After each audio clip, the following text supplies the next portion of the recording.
The NBA trade deadline has passed, and surprisingly, it was somewhat uneventful. Not that there wasn't a fair amount of trades, because there were a lot and there were some roster shakeups, but we didn't see any blockbuster moves, and even then, we had fewer trades than we've seen in years past, despite a lot of trade rumors and speculation leading up to the deadline.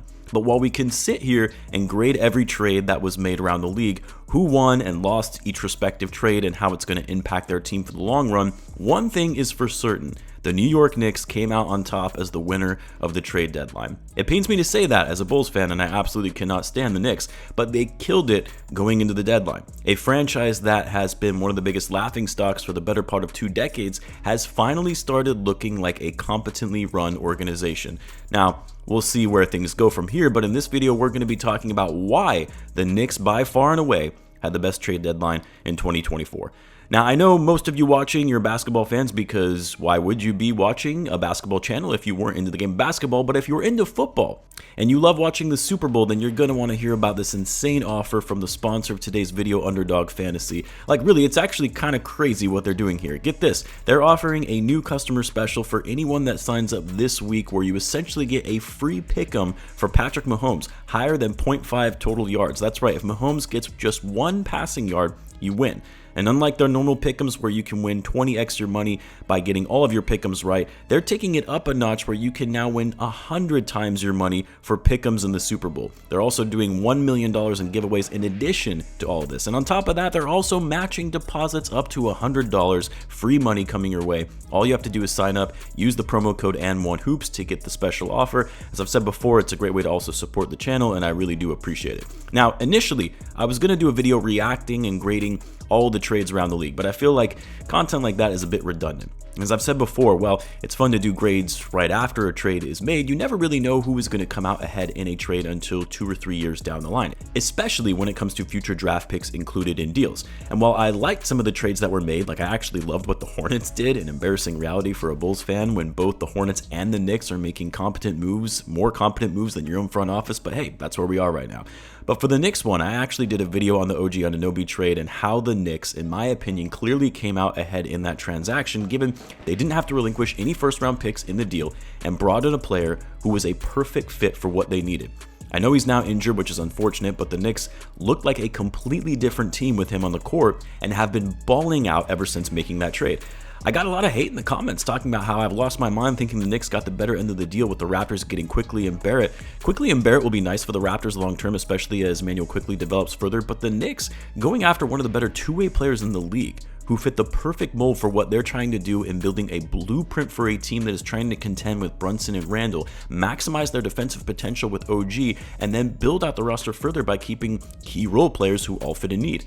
That's where these most recent trades come in. If there was one thing that the Knicks needed more, especially with Julius Randle and OG Anunoby now being out for an extended period of time, it's depth and scoring. And they did exactly that in landing Bojan Bogdanovic and Alec Burks from the Detroit Pistons, sending to the Pistons Quentin Grimes, Malachi Flynn, Ryan Arcidiacono, and 2 future seconds. I also like this trade for the Pistons too, by the way. They needed to move on from Bogdanovic and Burks, who weren't at all part of their future plans and had value for a team looking to win now, and you were also able to get a young, solid player in Grimes, who I think will do well in a more established role, and they got 2 second-round picks out of it. Flynn and Archie, that's more salary filler. We'll see what happens with them. But in my view, this was a win-win trade for both teams. But for the Knicks, to be able to add 2 solid rotational players who can score, shoot it from outside, give you the added depth when going into the playoffs, players who help space the floor and act as shooting threats to take defenses away from double teams on Brunson and freeing him up for more open looks and drives to the basket and easier kickouts to the corner. Like, people forget that Bogdanovic, yes, he's older, 34 years old. He's not going to be a piece the Knicks are going to build with long term, but he's still one of the best three-point shooters in the NBA right now. He's just been kind of forgotten about because he's been playing for the Pistons, shooting 41% on over 7 attempts per game, averaging over 20 points per game. That's a huge pickup for a team that is looking to push for a deep playoff run. And so now, when you look at the Knicks and their depth chart, assuming Randle and OG recover fine, they come back healthy, you have a well-fit, well-balanced starting lineup. Although it would have been even more dynamic had Mitchell Robinson not gotten hurt and had to miss the rest of the season, but Isaiah Hartenstein is decent at the 5. You got Randle, OG, DiVincenzo, or Josh Hart, depending on who starts at the 2, and Jalen Brunson. You now have great depth off the bench between Josh Hart, now Bogdanovic, and Alec Burke to add more scoring in the second unit in an otherwise defensive second unit. And again, this is a Knicks team that is already playing like a contender since making the OG Anunoby trade, and still playing incredibly well despite injuries to some of their key guys. They're 15-3 since the new year, one of the hottest teams in the league, and they just got better with these additions. Now, do I think the Knicks are going to be winning the title this year? No, I don't think they're beating teams like the Celtics or Bucks, although the Bucks have been playing awful as of late. Coach Griffin was really the problem though, right? But even teams like the Cavs and then out west, the Nuggets, Clippers, Wolves, I just don't think the Knicks are on that level yet. But with the moves they've made, creating this foundation, they're right on their way to eventually getting there. And I would even go as far as to say they could easily see themselves in the conference finals this season. They've got to get healthy, of course. Losing OG is a big loss for them. Julius Randle, I've always maintained that he actually hurts the team more than he helps, and they've actually done well without him. But even that, you still are going to need Randle and his scoring and rebounding to close out the season. So yes, I love what the Knicks did. They're building the perfect dream roster for what Tom Thibodeau wants and thrives with, and I see a deep playoff run for this team. Other moves from the deadline that I really liked, I actually loved what the Mavs did. Great moves to improve on the margins and landing PJ Washington and Daniel Gafford.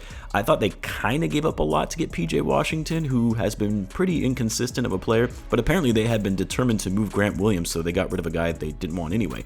And they added a young, dynamic scorer who may actually thrive in a winning environment. And then I also love the pickup of Daniel Gafford. They needed a backup big, and Gafford is one of the better backup bigs in the game that gives you offensive rebounding and rim protection.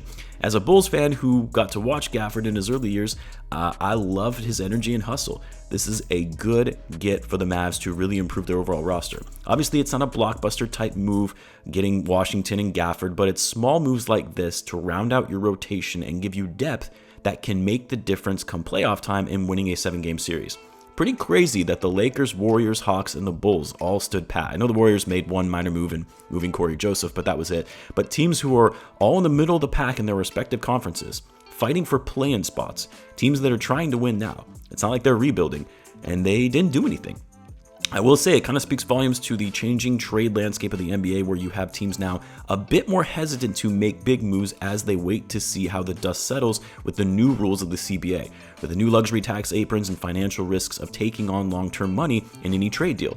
This was one of the first trade deadlines in a while where you had a lot of teams not make any trades. So while yes, there was still quite a bit of movement, as is generally the case at the trade deadline, this was definitely a quieter deadline than usual. Now we get to sit back and see how the new rosters shake out, who wins their respective trades, who doesn't. I'm curious to know, which team do you guys think won the trade deadline this year in the NBA? Let me know in the comments. As always, be sure to subscribe, and I'll see you in the next one.